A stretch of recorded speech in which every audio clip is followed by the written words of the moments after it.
Speaking is Managing Director George B.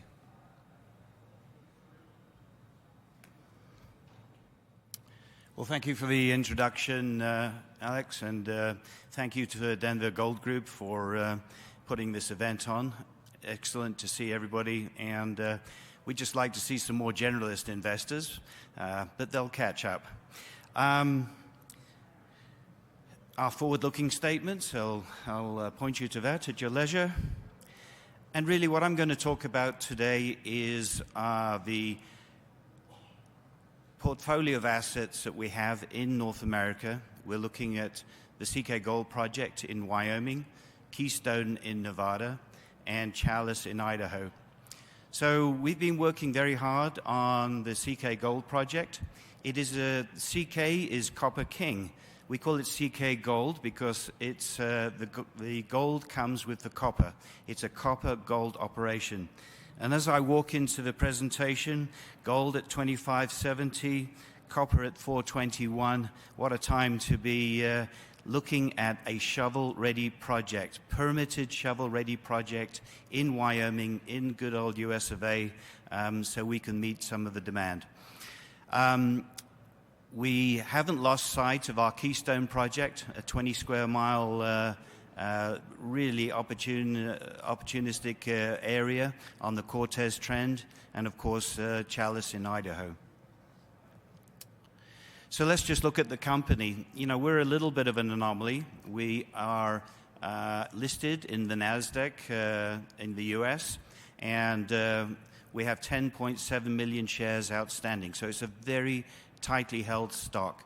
Management, insiders, the founders of the company are the folks that really own a big portion of the share register, and as such we are all aligned with the general investor. We have some warrants outstanding, but currently we're at about a $60 million market cap with a permitted project and an NPV in excess of $300 million. We think we should be north of $12 per share, more like $15 per share, and it's just a question, in our view, of getting the message out. So we're going to talk mostly about the CK Gold project, which is what I've been working on for the last 4 years. We essentially came in and took this project from a standing start.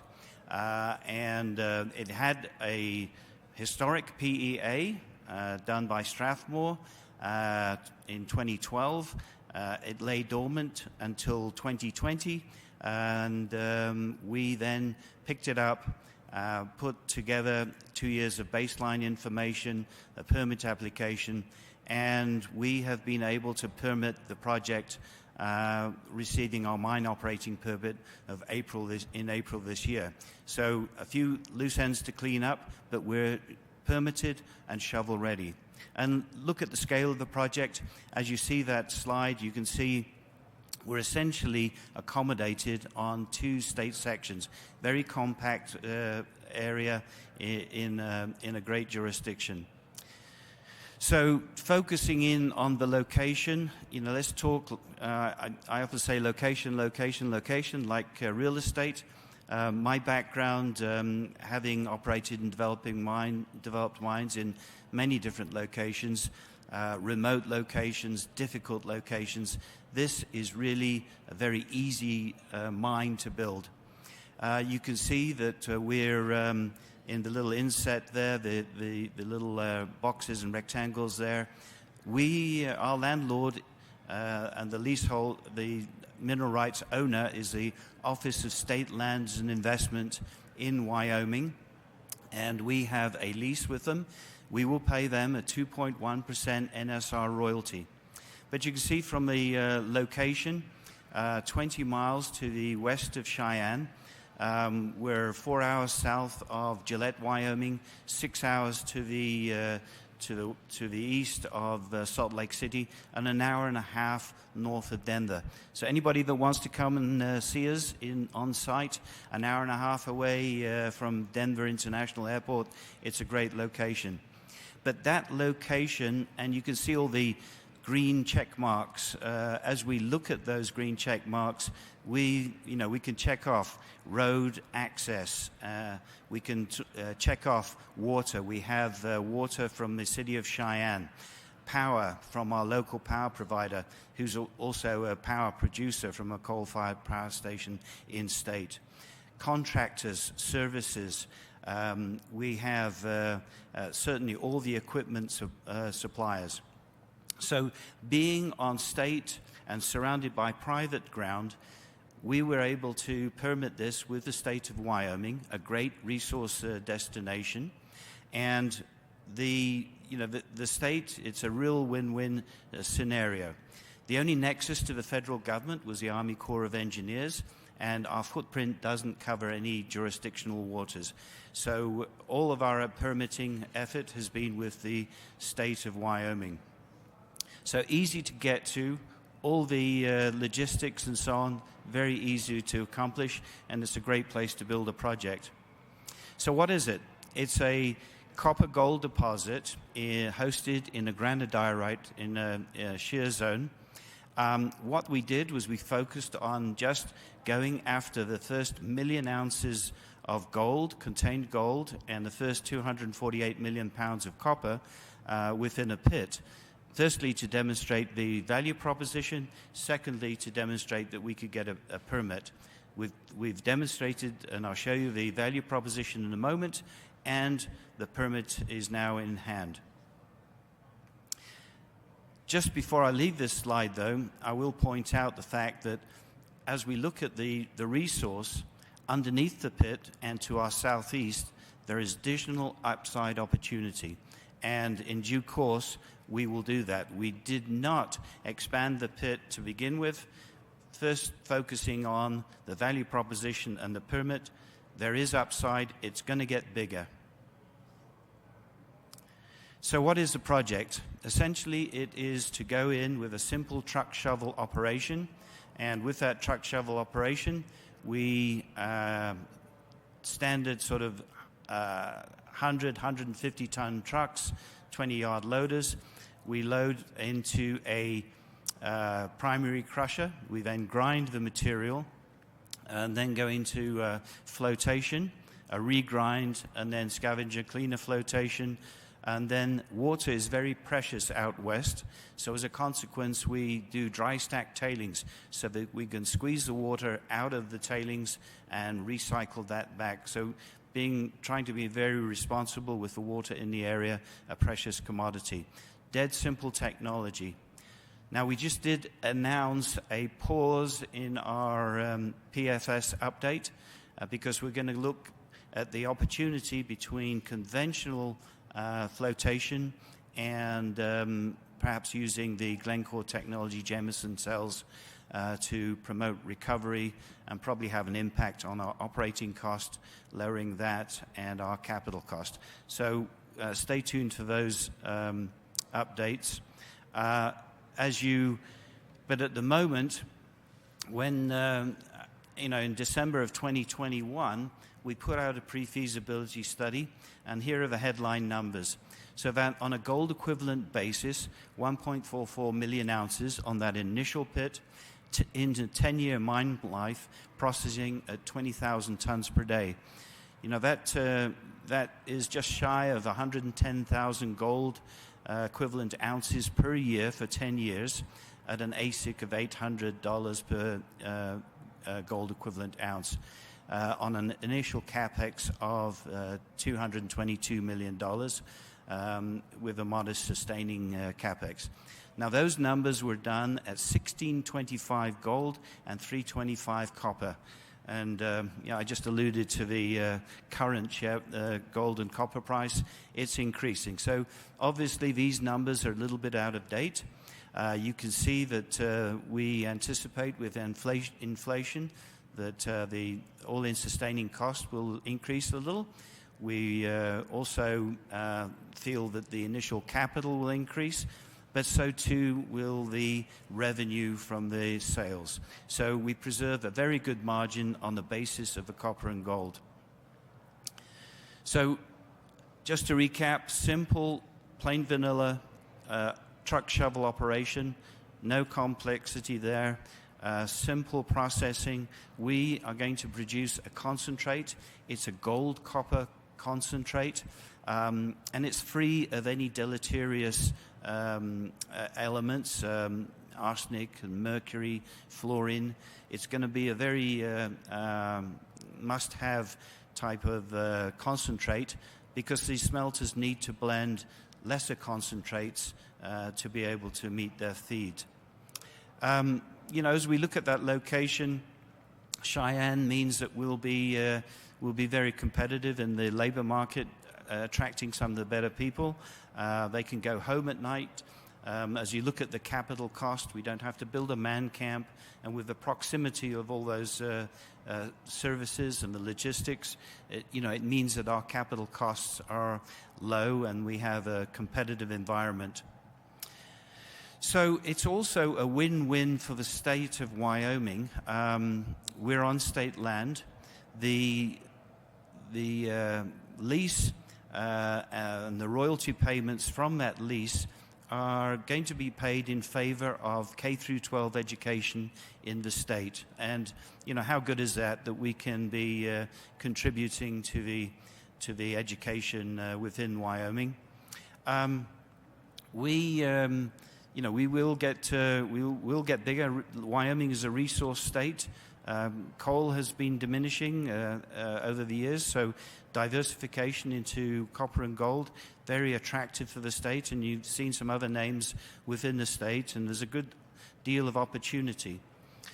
One of the things that we haven't permitted and we haven't recognized in our current financials is the opportunity to sell waste. And because of our proximity to Cheyenne, 20 miles away, and our proximity to the Colorado Front Range, we're 100 miles away from Denver, Boulder, Loveland, Fort Collins. There's a huge market for waste rock, and what we would have normally called waste rock, but what Martin Marietta Minerals, 3 miles to our south, call aggregate and rail ballast. So what we're doing while we've been waiting for the permit is investigating the opportunity to sell the overburden. We first tested it as an opportunity, a borrow source on our own project to mitigate some of our construction costs, and then realized that there's a very vibrant market for rail ballast and for waste rock. So we will look to then monetizing and selling that waste rock into the local market. As the pit develops and as we review and look at our closure plans, we are in the vicinity. We're going to be buying water from the Board of Public Utilities. We're plumbed into their system, and in the long term, the Board of Public Utilities need to expand their water storage capacity to meet the growing needs of the company. So at the moment, our pit is partially backfilled, but we really think that the state section, the open pit, can be additional water storage for the city of Cheyenne, and maybe even a pump storage scheme. So it's a real win-win for the state. Royalty payments, over almost $90 million of taxes in our initial plan, jobs, good American jobs producing American gold and copper. So the permitting really has been excellent experience with the Wyoming authorities. As I say, they are a resource state, and we've had a great deal of cooperation. So that in April we received our permit. It was conditional on 3 things. One was the a water discharge permit, which we have in place now. Secondly, that we had a mine reclamation bond in place, which has been posted. And thirdly, an air quality permit, which we expect in the coming weeks. Last year we got an industrial siting permit, unanimous approval from the Industrial Siting Council. That's a mechanism in Wyoming in order to be able to help communities in Wyoming to accommodate large capital investments. So this mining enclosure and legacy opportunities, we're right close to the Kurt Gowdy State Park. Those two big blue impoundments, if we don't use the pit as water storage, they get flooded out. A huge civil project, a huge disruption to the park. We think that we can mitigate and avoid all of that in cooperation with the City of Cheyenne. So significant upside. We've got to see how we can bring in the ballast. We've got over 30 million tons of rock currently slated to be reclaimed in a pile. That rock will generate 60 cents per ton of royalty to the state, and our neighbors at Martin Marietta are selling their rock for approximately $20 per ton. So there's a huge margin there. We've got the potential to perhaps double our net present value. But it will take a little further work and some additional permitting, which we would anticipate we could achieve during the course of construction.